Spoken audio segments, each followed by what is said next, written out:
Welcome, watchers of the time stream, patrons, friends, to the Dungeon Cooldown, our weekly talkback show about the Dungeon Run. I am Jeff Cannata, and I'm joined by Uggo Rage Fist himself, Ronald Ogden. Hey, Ron. Wait. I am Uggo? That's how that works? I didn't realize that that's how that worked. Okay. You are he. So yes, I am. And what are you? Just a random DM individual? Just some guy. Some guy. Hi, everybody. I'm so glad to be here. Jeff, I'm sure you know this, but this is the first time we've been on the Cooldown together. That's right. Yes, I'm excited. Yeah, I'm excited too. And we got some awesome questions from folks this week, and got lots of folks hanging out in the chat, going to give us some questions as well. Absolutely. But let's just check in. How's your week going? My week has been very busy. Getting everything back up and running, especially around here in Los Angeles. I've been going out into the real world, still wearing masks where it's appropriate inside and whatnot. But I actually went to a little cookout this last weekend with some friends that I hadn't seen in more than a year. So that was a lot of fun. You are vaxxed, waxed, and fully relaxed, as they say? Got my full 5G connectivity going on. The reception is beautiful. Nice. But you know what? I've been hanging out a lot with my dog. Karma seems to be, now that we're actually going out places and we're taking her with us, she seems to be a lot more interactive. Great. Yeah, it's great. It's weird that even dogs are somehow impacted by staying inside all the time. Yeah, social animals, man. Social animals. Yep, for sure. What about you? How was your week? Oh, okay. I told you already as we were logging on that I woke up early and fixed my toilet this morning. So that's how my day's going. We had a toilet leak, and so I was down at the Home Depot buying parts, fixing leaks in my toilet. So it's a glamorous life being a DM for the Dungeon Run. Yes, it is. And I also I noticed when you got up to go handle something while we were waiting, I saw that you have two giant Star Wars figures in the background that I hadn't seen before. Han Solo and Chewie. Yeah, I've had them for a while. I just stuck them there, and I've been moving them when we do the show because it almost looks like they stick out of the top of my head weirdly. Yeah. So I usually move them when I don't want Chewie in my ear. You know what I'm saying? Yeah. Have you heard of this? I know you don't have a dog, but have you heard of this company called Chewy.com, which is like for dogs? No. I wonder if it got super popular because of the name Chewy. Because when I heard that, I was like, oh, it must be related to Star Wars. It's not in any way, shape, or form. But I'm surprised the Disney lawyers have not come a knocking, you know? Seriously. Yeah. Indeed. I like Fondue 3 said, avoid the sewers, Jeff. Yes. If we've learned anything, it is avoid the sewers. And Schmick 5 is very right when they say a functioning toilet is important. Yes, it is. Indeed. Yes. And a leaky toilet is very disconcerting. Yes. Luckily, we have two bathrooms in here, but so we were able to function last night when the toilet was not working. But I had to wake up early and get to the Home Depot fast. Right. Anyway, I'm sure that's what all the folks have tuned in for is let's talk about Home Depot. Toilet repair stories. Oh, I have a million of them.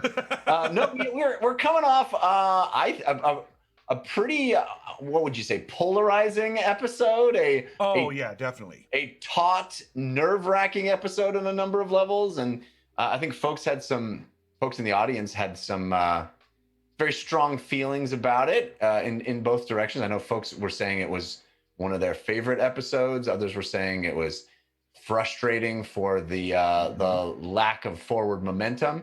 But I really enjoyed as a viewer, participant, but viewer of the team, watching all of you work through a very difficult problem that presented itself. A very untenable situation. What I appreciate, especially as someone who also DMs, is that when you're a DM, you often do become a watcher a lot, right? Because you're just letting a lot of it is letting the team do what they want to do in order to move forward.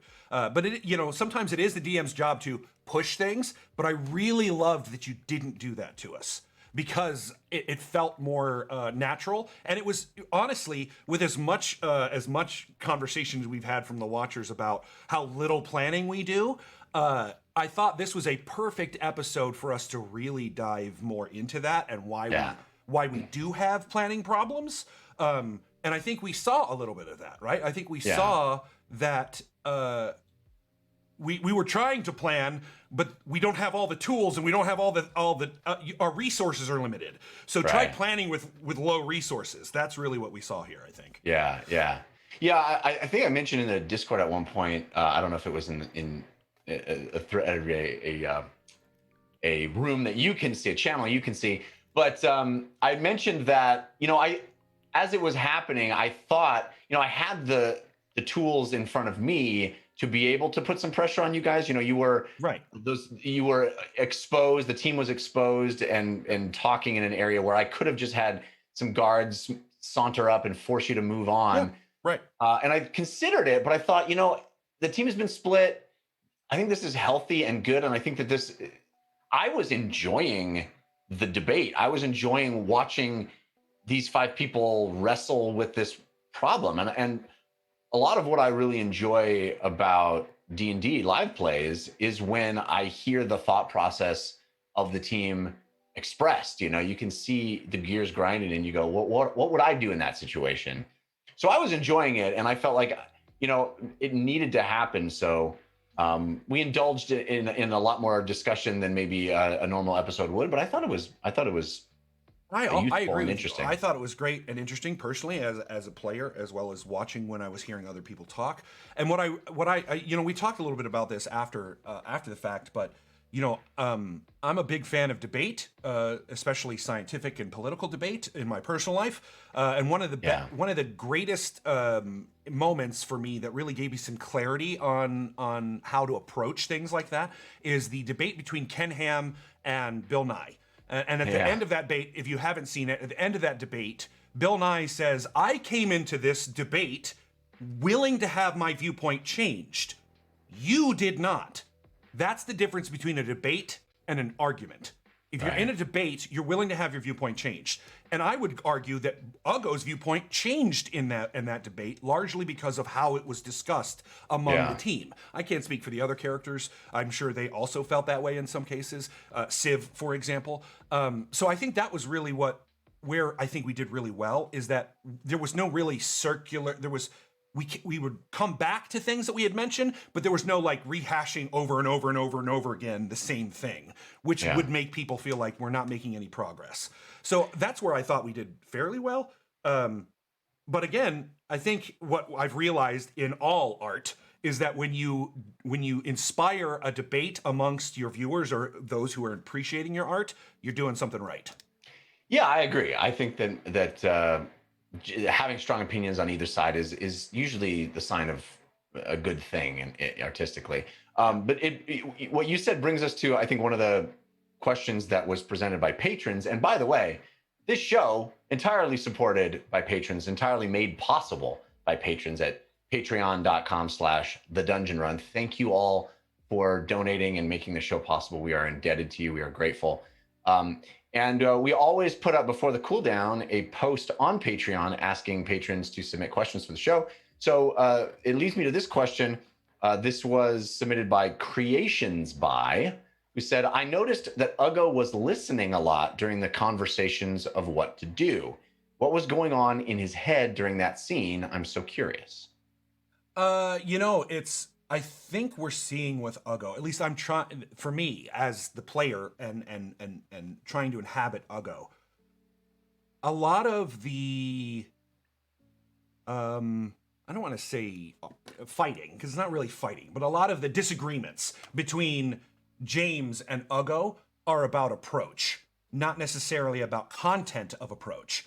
So I think you're seeing Ugo hear his family in that maybe he just needs to think about things a bit before he rashly acts.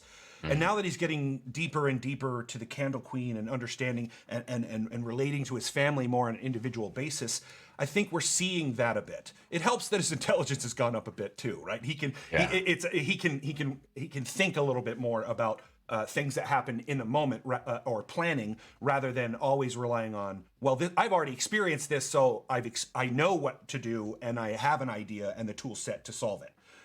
That's where I think intelligence and wisdom comes in a difference. Like intelligence is, I don't have any experience and I have no idea, but I can try to figure it out by looking at other things and coming up with a plan. Whereas wisdom is, I've gone through this, I know what's happened before, I'm just gonna use that experience again. So I think that's kind of what Uggo is seeing is for him, and we haven't really gotten into what's happened to him at Thorn. We might get there soon, we don't know. But we don't really have any real insight into what he experienced in the Thorn area with his father and his brother and the tumultuous experience of that reality. But I think you're seeing Uggo go, I know this. I've seen that. I need to remember what happened to me and try to understand what's going on. So ultimately, I think Uggo's just trying to listen more and see more because that's what his family keeps telling him that he needs to do. Yeah. I think that speaks right to this question that Jessica posted on the Patreon as well. It said, I would love to hear Uggo's thought process as the story has unfolded in Olsvach from what was going on in his head as they got caught by the Ashen Mage to their conversations this last episode about how to proceed. I know Ron said Uggo's black and white thinking has been challenged. Would just love for Ron to expand on this. I think you're kind of talking about that. Yeah, already. And I think that's where Civ, right? Like even when Civ said it and Uggo believed it, he still said it out loud that he didn't want to. Where it's like, not everything's black and white, it's all a dark gray. And like Uggo says, yes, it is. And I think that's just him. When you grow up in a situation in which the life is presented to you in black and white, it's just because I have lived this experience myself, it's very hard, and you need individuals who see, you need help from others to help you see where the black and white actually mix and it becomes gray. And I think that's what Civ has done for Uggo a lot. Like that's where I think Civ really has helped Uggo grow the most, is that not everything is as black and white as you think, and there's a little bit of subtlety to all of that.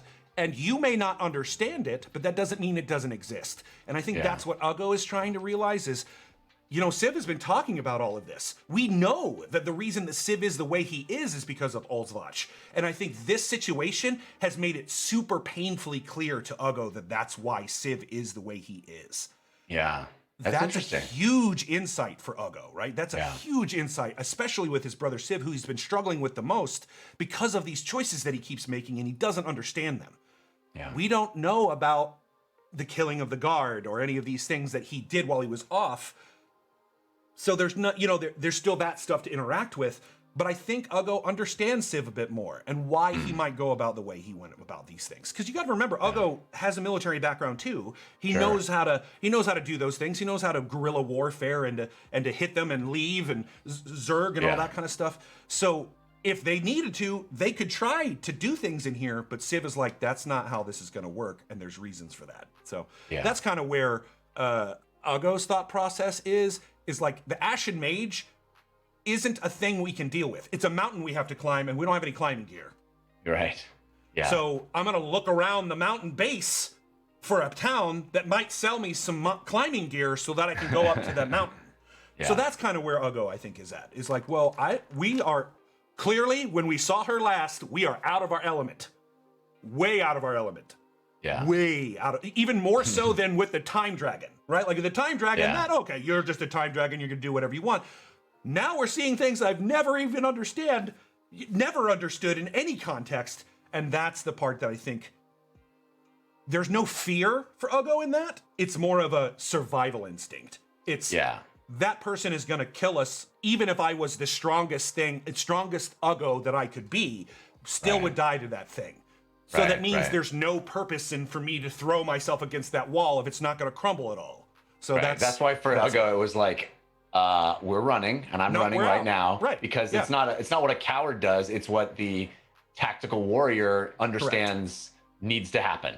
Right, because I've seen enough of my orcish friends die going that path. I've seen enough of them get decimated going that path. So it's a more of, well, when I have a sledgehammer, then I will bring it to the wall. But right now I've got my fist, and that's not going to knock down a 4-foot thick wall. So no matter how hard I try. I like what Changebox says here in the chat. Uggo think fist. There we go. Yeah, Uggo think. Well, and that's, right. And I think that's what we're kind of starting to see with Uggo is rage is useful, but not as useful as if if you contemplate it before you use it, right? Right. If you think about that, you still get all the anger, right? As someone who has anger and understands anger, I also understand that anger is best used for me when I don't display it and use it as a reason to, okay, how do I solve this problem then? Right, if I'm going to right. be angry about this problem, that motivates me to solve the problem. And I don't necessarily, should not use violence. It should be the last resort for violence to solve the problem, especially if someone's life or death is hanging in the balance. I just want to mention that one of the coolest people that I know is Butcher Sloan in the chat. So, you know, Butcher, if you want to just clip that part and show it to your friends, you're more than welcome to. Butcher wanted me to say, Butcher Sloan, one of the coolest people. Seriously. Yeah, I mean, I don't know Butcher Sloan, but the name alone is pretty freaking so cool, right? So cool. Yeah, so cool. I'm curious. I mean, maybe you shouldn't tell me, but I'm still curious as a viewer what Ron Ogden thinks the team should do. Okay. So what does Ron Ogden think we should do? Yeah. Ron Ogden thinks we should guerrilla warfare this and bring the old kingdom down. That's what Ron Ogden thinks should be done because Ron Ogden likes justice. Right. It's hard. The hard part is you're also dealing with a group of individuals who very early on relied on an amulet to help them solve a lot of the bigger problems. Right. And now they can no longer rely on that amulet because something has changed and it's not working the way it was before. And I think that's where we're starting to go, okay, well, we're not as invincible as we were before or could be. We couldn't rely on the magic of the amulet to protect us with what we're doing. So now we have to be a little bit more conservative with how we're approaching these things. And I think that's what we're seeing here's the thing. Uggo started out wanting to follow James. James, you're absolutely right. We should totally get the bone. It's a great idea. It was one of the first concepts that even Uggo was like, they're all going to be gone. They're all looking elsewhere. We just go inside. There's nobody there. But when Lily said, I'm out of spells, and Uggo goes, well, I'm out of everything too, and everyone else is saying I'm out of everything, our options become less. Lily saves us a lot with her spells. She saves us a lot. She does a lot of things that allow us to be a little bit more aggressive than we normally would because she's the bard and that's how they work. Right. But she didn't have any of that. So we're going to have to, everything's going to have to go perfect. She does have a crossbow that can heal people. Yes. You know, there are, you guys have magical items that do certain things. There are options, right? Just because your spell slots are low, I'm not arguing one way or another. I'm just throwing that out there as right. And that's not really been represented by us as well, as there are other options. Fahima still has most of her spells because of what was going on with the collar. James, being the warlock, just needs a short rest, and then he's basically back, not full strength, but most strength. And it's really the Uggo, like, I have no connection to the Candle Queen. None. Zero right now. That gives me no confidence in what we're doing. We're up against gods, and the only god I think we have on our side is the Candle Queen. At least as far as Uggo knows. And if we don't have if you don't have the conduit to the Candle Queen capable of doing so, you are now up against gods without God help. And that's when we were like, okay, well, I guess we'll talk to James's gods and see if that's the case. Well, they gave us answers, which was great, and we had some information to go on, but it's still not enough, at least in Uggo's viewpoint. And I gotta say, one of the things I like about Dungeons and Dragons, as opposed to a video game, for example, is if you can just decide not to do that. You can just decide not to do that, right? Well, video game, if you can't get past level 3, you're not going to be able to play level 4, right? So it's fun that in Dungeons and Dragons, the team goes, you know what? That sounded cool. It didn't work out. We'll go somewhere else. I think that's fine. And we talked about, too, what's weird is there's this mechanic of that you need a certain type of rest in order to be fully effective. And in reality, that doesn't occur. Right. You still have to get a nice rest. You still have to get 8 hours of rest to be effective, but you could push on and still be effective to a certain amount of time without rest. In D&D, that's not the case. So a lot of choices become, well, we wouldn't normally take an 8-hour rest in the middle of a cave surrounded by, monsters, but we're going to do it here because it helps us survive. So that's a little strange to me. It always has been kind of this weird thing. But that's kind of where we're at, right? And I think that's Yeah. where I think we did well in that we didn't just say, oh, well, we just go underground and sleep and try this again. We kept with the realism of like, well, this is an issue and we need to get out of town specifically because of what's happening to the town.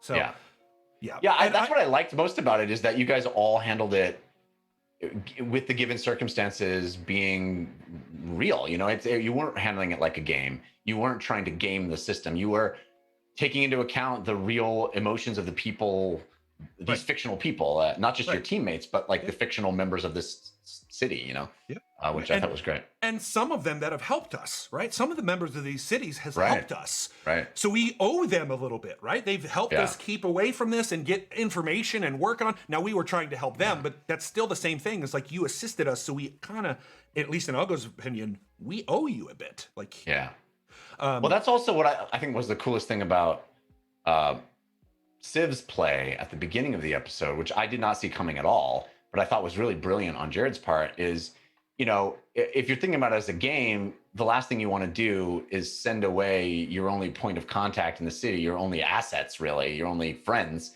But from Civ's point of view, they're going to kill the vermin, so he's got to get them out of there. And I just thought that was really beautiful and such a cool, selfless act on Civ's part. And I thought that was really cool. Yeah, I was cheering him on in our, you know, as he was doing it, I was cheering him on because I kept going, send him to Frophy, send him to Frophy, just send him to Frophy. I got to admit, I did not. I usually try to think of all the different permutations that you guys can do. I mean, I think every DM tries to do that. I did not think of that, and I just thought it was so brilliant. It's such a great solution. This idea of creating almost this, like in a zombie movie, the little the Haven. The Haven, sanctuary is the word I was looking for. Same word. So I want to talk about, you know, David Jen Pro, who has been very supportive of the show over a long time. I know is a great guy and a great great fan. He's been very critical of this episode, which is fine, totally understandable. Absolutely. But he brings up, I think, something in his comment on the Patreon, which is this idea of communication within the group. Do you, as a player, feel like communication is a problem? And if so, do you think that there's a way to improve it? I don't think communication between players is an issue. I think we get that pretty well. Between individuals, I think that's the normal issues that strongly opinionated people are going to have, right? Like if I have an opinion on something and you have the opposite opinion on a thing, but we're both passionate about it, you're going to have communication issues. It's just part of the process. There's, of course, things that the group as a whole, Ugo and the family, could figure out in order to better communicate. But to do that without suffering through it first would feel not real to me. It would feel like, oh, we're just cheapening this experience to try to, rather than struggle with it like most groups that try to communicate properly do naturally, because human individuals have different opinions and that's just the way it is. But I think it's this, you're seeing the progression of ways to make better plans. That's the way I looked at this episode. This was a learning moment for every single one of them to make them realize that you need a good plan. You can no longer rely on, oh, well, we have a lot of cool magic stuff to do the thing. You need a very good plan. And here is the thing. James had a good plan. We just didn't have the resources, in my opinion, or in Ugo's opinion, to pull that plan off. Which is why he's like, let's go away and come back so that we have more information. We're better prepared for because the whole thing, this whole heist, which we tried to do, right? I think there's this feeling in the community that, well, you didn't do the heist. Yes, we did. We just failed miserably at it. Yeah. Which is what the Ocean's 11 movies are about. Well, I said after our session on Wednesday, I was like, we thought we were doing Ocean's 11, but we're actually doing Reservoir Dogs, right? Reservoir Dogs is a movie about a heist going bad. And that's the movie we're telling right now in this little section of our story, is how the heist went wrong. And I think, Reservoir Dogs is a perfectly fun movie. And I think it's a perfectly cool story to tell. It's not that we're not telling the heist story. It's that we're telling the heist that went wrong story. And I just think it's fun. I'm enjoying it personally. I enjoy it a lot too because Reservoir Dogs. I love that film. I really do love that film. And you're right. Now in that film, you're kind of seeing how it went wrong as the movie goes on. Whereas you saw it go wrong, and then we enter the Reservoir Dogs version of what we're doing. Right. So that might be a little bit why it doesn't feel like Reservoir Dogs to people, but because you're learning things about the people as what went wrong unfolds. In this case, it's a little different, but it's also like, I think it's very thematically on point with Oldswatch. Well, that's one of the things that I really have loved about this is that we've heard for 80 episodes or 70, whatever it was, Civ saying over and over and over again how rough Oldswatch is and how, anytime anybody brings up his past, he keeps talking about what a horrible place Oldswatch is. And then we get there and it lives up to its reputation, right? Or even exceeds worse. It. Yeah. So how wonderful is that? Like the idea that that we now realize, you go back and watch all those things that Civ has said about what life was like. You go, yeah, now I've seen it. Now I realize how hard it is. I realize what these people go through and how Civ was forged in that place is pretty, I think... Yeah. I really dig it. And of all the places that things could go this sideways, it's the perfect location for that because it just underscores everything Civ's been saying for the whole time. And I think it's also very indicative of every other town we've been in so far hasn't really affected us too much in that we've still been effective and be able to do. But as soon as we get to the one that we've been told is one of the worst, Thorn being close, it quickly impacts us as a group, right? We're no longer the strong and unbeatable group. We now do see that even Oldswatch can impact and change the group because it's so just oppressed. You Oakart says Oldswatch, the anti-Disney World. Yeah. It's funny. Yeah. Well, and I think that's it is, the Dungeon Run say I got a reality check with the city too. Right. I think some of you may also be feeling that you got a reality check with this city and are feeling the same thing and seeing us struggle with that and feeling that anxiety. That's really speaks to, I think, us and to Jeff's ability to be able to create a city like that and really lay that thematic theme, lay down that theme in this city.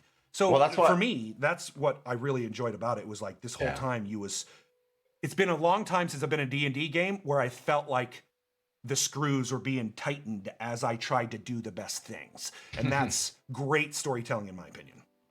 That's why I think the title that we settled on for last week, This is Oldswatch, I just love that title because first of all, it's something Civ said when you guys were, you kept saying all these, and then he was like, This is Oldswatch. And as soon as he said it, I was like, ooh, that's a title contender.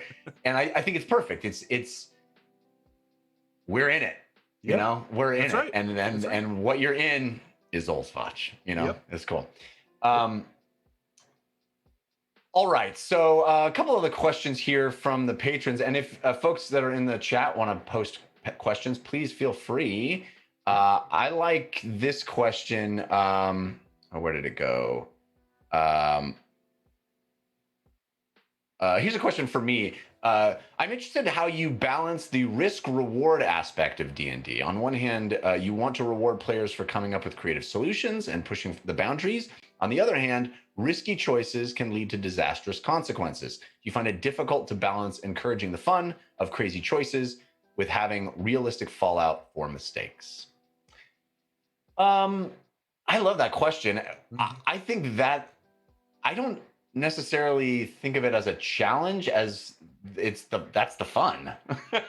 That's the game, right? The game is that balance. And I love that we have a group of players that are all about wonderful outside the box ideas. And I'll be really honest, my sort of home game group of dudes that I played most D&D with before starting the show, we're all video gamers first.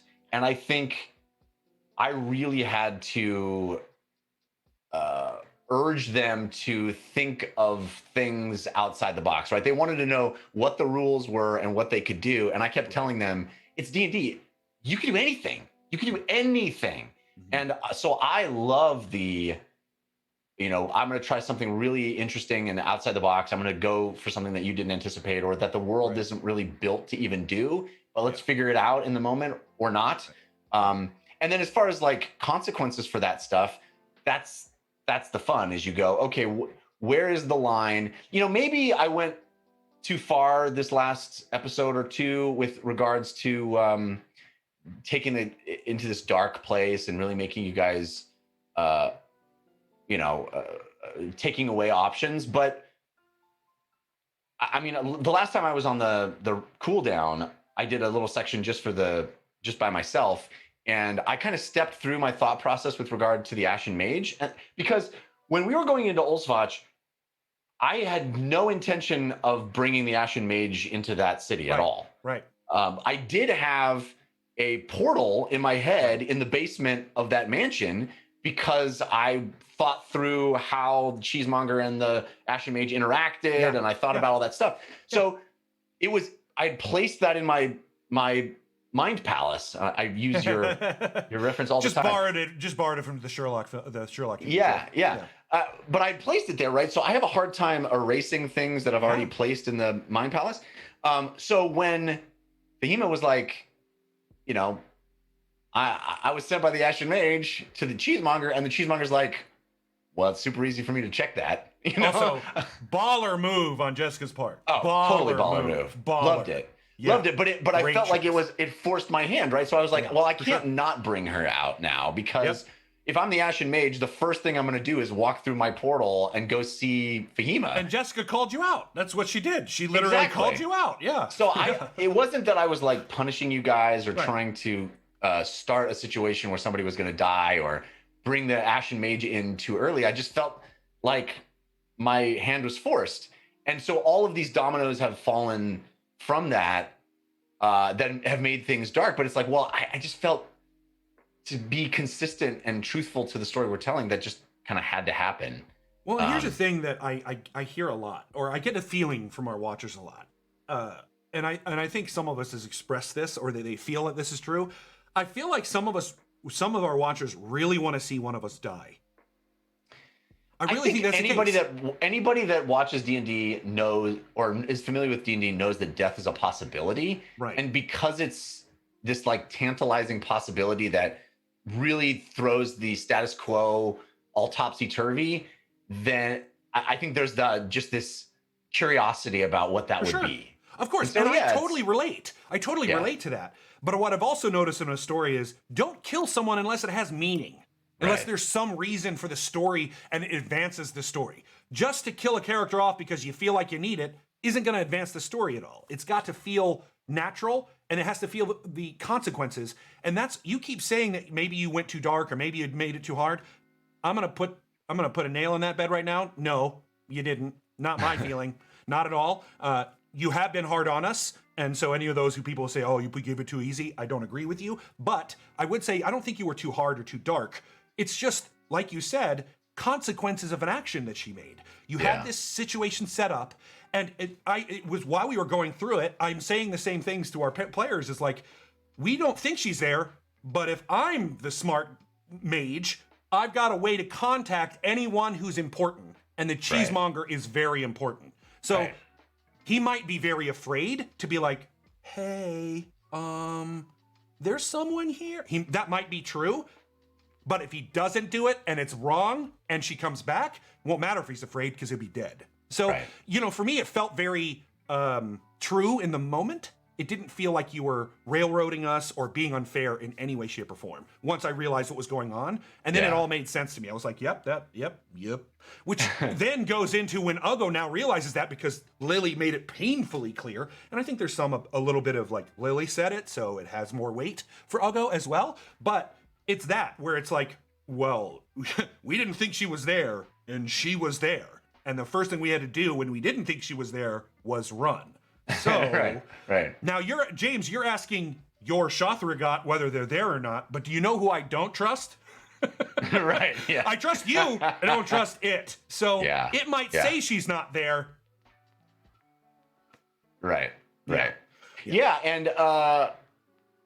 Yeah, it's interesting because, as I've said, that was a moment where I was prepared to kill somebody if I had to. You know, I mean, that was the next step. Is she was going to kill off a character. So it's not that I've ever softballed you guys when it made sense, right? So I think we should disavow ourselves of that notion. Kill us is because Uggo went, no, we're out later. Because you guys played smartly. You guys all played smartly, and you know, I think there's some sense of like, well, what, you know, why was she so? Why was she? The one of the issues with that moment in this story is that we only see the story through the eyes of the characters. If that was a movie, we would cut to the POV of the bad guys and see what was happening. Yes. Get a little insight into why they made that decision. Exactly. We didn't have the benefit of that. And in D&D, that happens at all DMs. I have that same problem where I make a decision and someone goes, really, Ron? And I'm like, yes, I have my reasonings. I promise you I have my reasonings. But that's where, as a player, I completely trust you, Jeff. And that's where I know every decision you make is not just to anger me, it's because you have a story that you're telling, and that these consequences these choices have real consequences. And that you have made that perfectly clear. And that is why I continue to say you're one of the best DMs I've ever played under, because you go above and beyond to make sure that's true. And you go so far above and beyond that you think about things even more than I do as a DM about the consequences and choices and what's there and what's not. I try to do that, still can't. You are a master at that. So kudos to you, my friend. I did see something from Just Jules related to this. They asked, I'd like to know how Uggo feels about Fahima's little journey. They say, I know I haven't unpacked all of it yet, but does he think it was brave or foolish? I don't know if anyone caught it, because I kind of just threw it out there before he broke the collar on Fahima. But he literally says to Fahima, I believe that you are the avatar of the Candle Queen. Yeah, it was cool. I caught it. It was a cool moment. I know you caught it. I don't know if anyone else did. Because when I said it, we just moved on, and I was like, okay, that's fine by me. And for Uggo, that's real, right? Like, if you go back and look at all the interactions that he has with Fahima, especially when in that one moment where they pray together to the Candle Queen, to him, he was shown signs by that. You do that very well with like the flickering of a candle.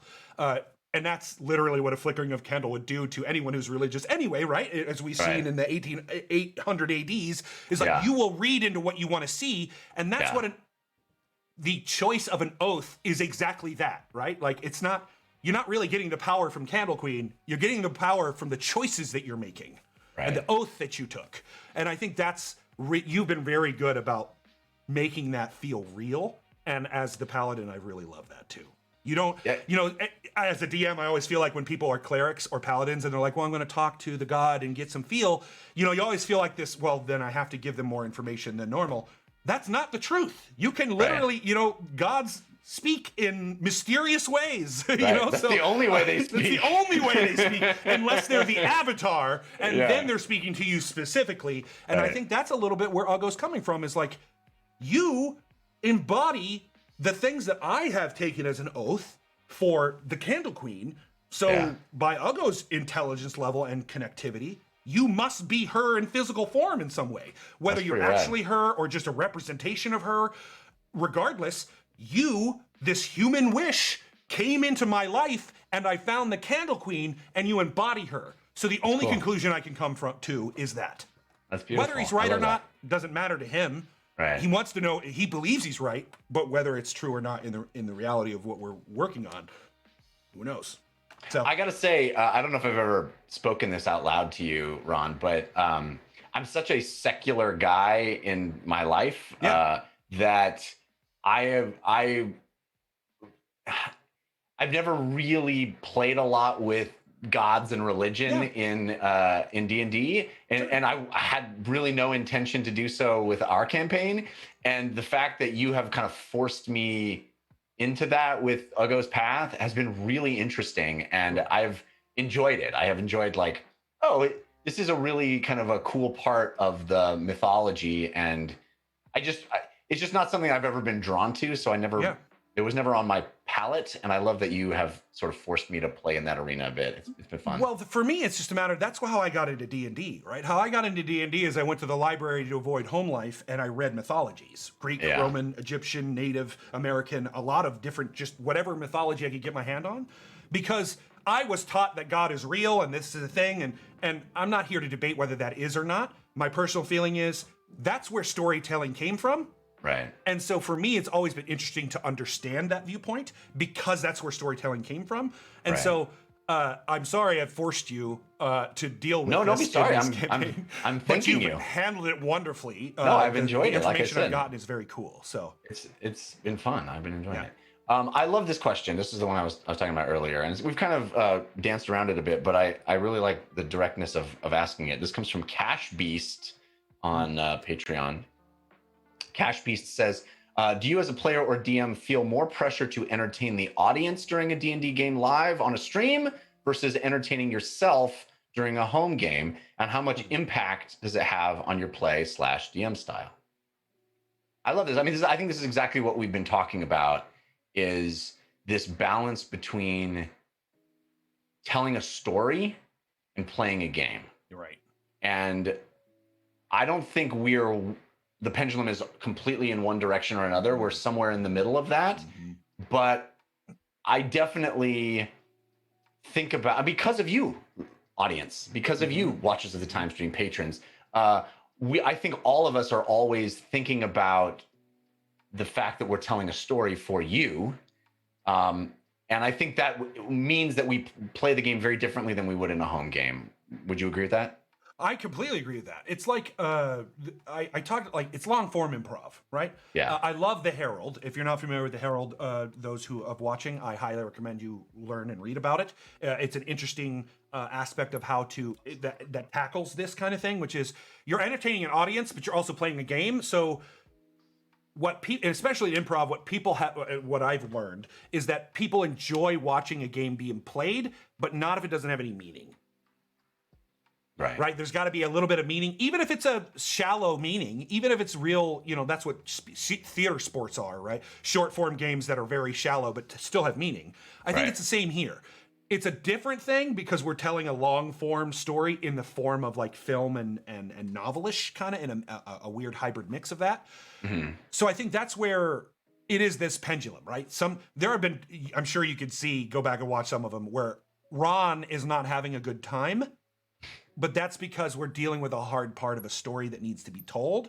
And it's not that Ron isn't having a good time. Ron isn't concentrating on D&D is fun right now. What Ron is concentrating on is we're telling a story, and I love doing this. Yeah. Telling a story is hard. For me, telling story that feels real and has real thought and processing put to it is a hard thing to do. It is not easy. And I think that's what maybe they're trying to touch on, is like, at what point do you go, okay, this is, just play the game. And I think I try to do that with Ugo's odd, funny moments during very serious moments. Right. And that's really Ugo trying to go like, I can't deal with the anxiety of this right now because it's just going to make me angry. So maybe I'll just say this because, one, it makes me feel like I said the truth, and two, it hopefully identifies to them that I'm struggling. And so, those little things are beautiful for me. It's also because Ron wants to I really just want to make you laugh a lot. And you do. And I do. But it's more of a, like, for me, it functions as that little tongue-in-cheek reminder that you're telling a serious story and it's hard to do, but this is fun and you enjoy it. So remember that. Because in the process, when you're sweating out the hardest part of a really interesting story, it can feel unfun in the moment because it's work. But I love the work I do. So, that's, I think, maybe what they're feeling a bit. Yeah. I love that question because I definitely, to be completely 100% honest with you, I think I would have a hard time going back to just a home game situation because the juice and the energy from the audience, from the watchers, is so additive. it makes the experience, it heightens the stakes for everything, because it feels like, because when you have somebody going back 70 episodes and going, oh my gosh, you said the thing back then that is relevant to this thing now. And I go, yeah, I did. And it makes sense. And it lined it up. And I was in my head then, and now it does. And you get it. You caught it. And, with a home game, you're hoping that your friends remember the thing you said a year ago, but probably maybe they wrote it down in some notes, whatever. It's just so much fun to have that added layer of people that care and are invested and are thinking about the story you're telling. And it makes me want to do a better and better job. I think all of us feel that way.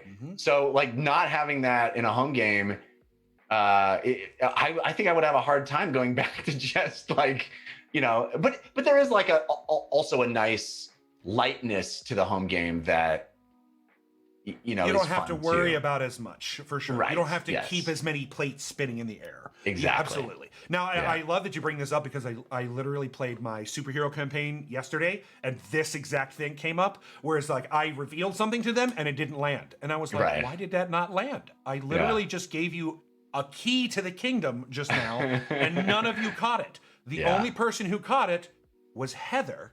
And the reason she caught it is because she was the one who's taking notes.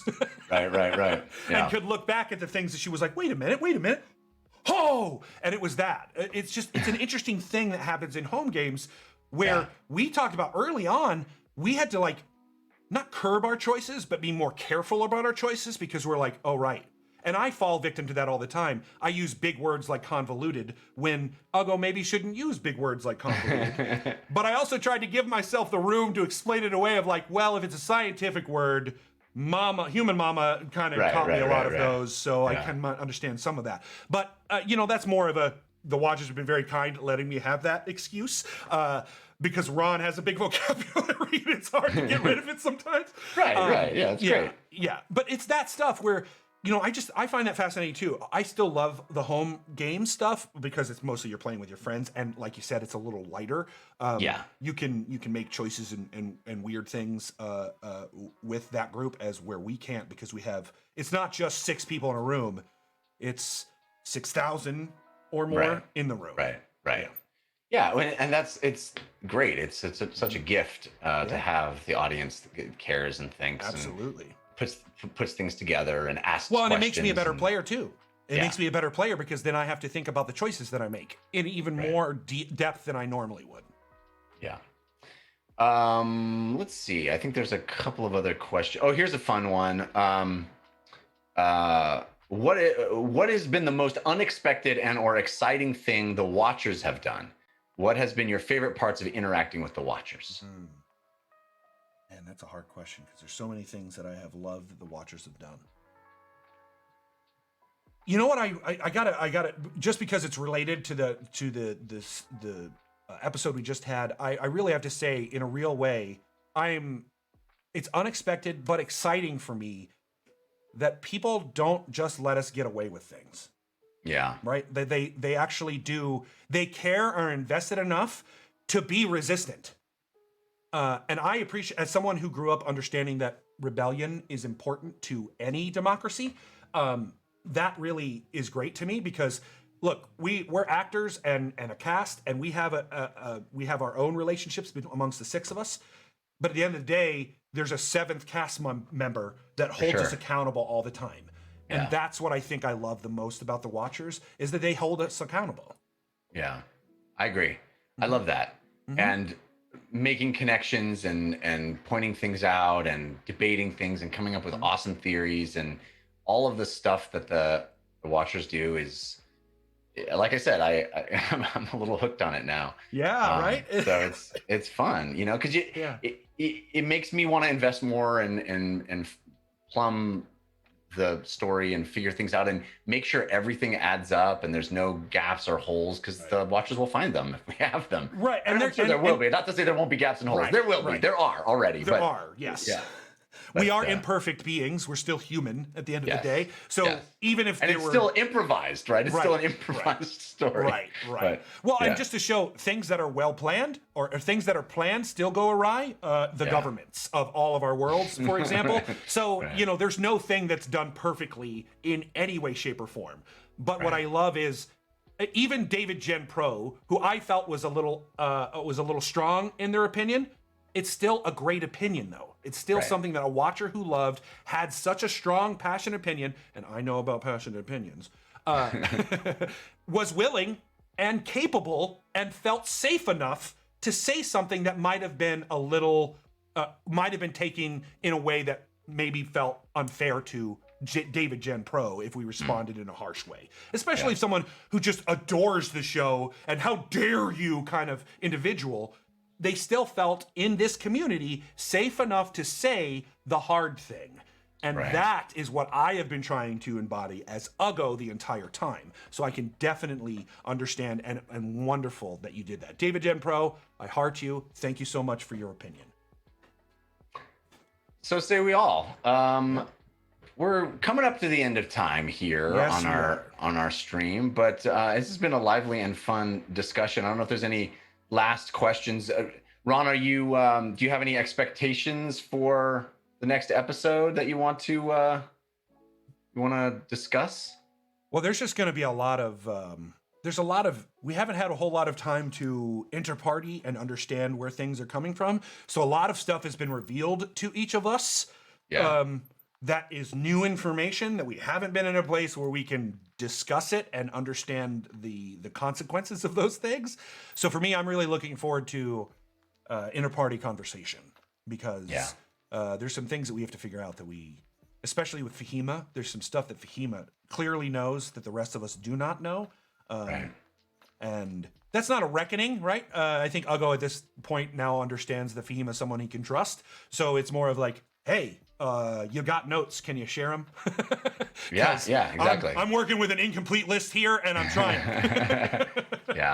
So a couple of questions from the chat that we'll end on. Sitar says, "Are you guys getting together in person again anytime?" I think some of us already have, as far as just sort of socially, and I definitely want to do a big gang group hangout, just like grab a drink or get some food and charging battery, and hang out and hug again. Because all of us are, like I said, vaxxed, waxed, and totally relaxed. That's terrible. I should never say that again. But as far as us being in the same place at the same time playing our game, much more difficult, trickier, more expensive. We had the luxury when we were on Caffeine of a big studio, multiple camera operators, a director, all of these things. A studio space. Yes. Which is so expensive.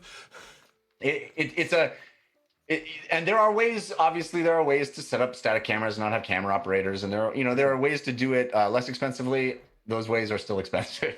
Yeah. So, and logistically tricky and all those things. So I can't say that we will be doing a show in the same place at the same time anytime soon. But it's obviously a dream we all have. So we'll see. Well, and I hung out with I hung out a little bit with Jared and Jessica on I think Saturday. Met them early so that we could get that the winner their book, the Ravenloft book, which I got to be honest, when we were sitting there at the cafe and I was looking at the book and about to sign it, Jared got up to go check an order. And for about a half second, I contemplated, well, can Jared outrun me? You were rolling sleight of hand. I think I'm just going to take this book and leave. It's a beautiful book, right? Oh my! And it's Ravenloft. It's a beautiful book about Ravenloft. I love Lovecraft. The horror of that. Not Lovecraft, the person, the storytelling. And that book is D&D and that existential fear of Lovecraft at its finest. And so it had this holographic cover, and it had all the sayings of my friends who I enjoy so much. I I did the good thing, guys. I did the good thing. I did not steal the book. So Congratulations. I've been congratulating myself for the last couple of days. But you know what I did? I pre-ordered that book. You darn right I did. Yeah, it's nice. The coolest guy, Butcher Sloan, said, "Hey Jeff, how much of the campaign do you already have complete in your head, and do you leave open spots just in case the party changes the direction?" I like describing it like this. Everybody has been on Google Maps, and you've been on the big macro version of Google Map, and as you zoom in, it like everything's pixelated, and then it has to load. That's how I do a campaign. It's such an interesting way you put that, because that's how like No Man's Sky does it too, right? With an entire universe, which is like you see the entire universe, but it's real pixelated until you get to the point that you need to get to, and then we zoom in. Yeah. Yep. So there's the big strokes I definitely know and have planned out. But then when we get, I didn't know the details, the super granular details of Olsvach until we got to Olsvach, right? We knew the big broad strokes of Olsvach. We knew how the city worked, but exactly who was in the vermin, all that stuff is you get when we zoom in on our Google map and get closer and closer and closer to it, then you define all those little details. And so with Olsvach, I think you did it really well. Like you showed that really well. We had the broad strokes of Olsvach. It's bad. Oh yeah, okay, it's bad. Right. Oh, it's bad. Right. And so personally, I'm very excited about Thorn and I am too. That. I'm so excited about that because there's so much and I can't move. But look, I'm not going to let that make the decision for Uggo. That's Ron likes that. Uggo will go where the best, where he can be convinced the best place to go is. And right now it's Diptha and Torvald, because we've been sitting on them for too long. And they apparently, Skychild that's alive probably has a lot of information that we haven't yet gotten. And I would love to know what that is. So we know a lot more now than we did before and need a little bit of clarity. So, yeah. But thanks to everybody. Thank you, Ron. Thank you. Fail Waffle in the chat says we're going to have a convention at some point. So let's make that happen. Yeah, I'm in for Dungeon Run Con. For sure. Let's do it. Thank you, patrons, for making this show possible, for supporting the Dungeon Run at patreon.com/thedungeonrun, and for making the Cooldown possible. It's a perk that only exists because of Patreon. So we're grateful that you support our show. We'll be streaming Wednesday night at 6 p.m. Pacific time on twitch.tv/thedungeonrun. Thank you. We'll see you then. Humankind. Be both.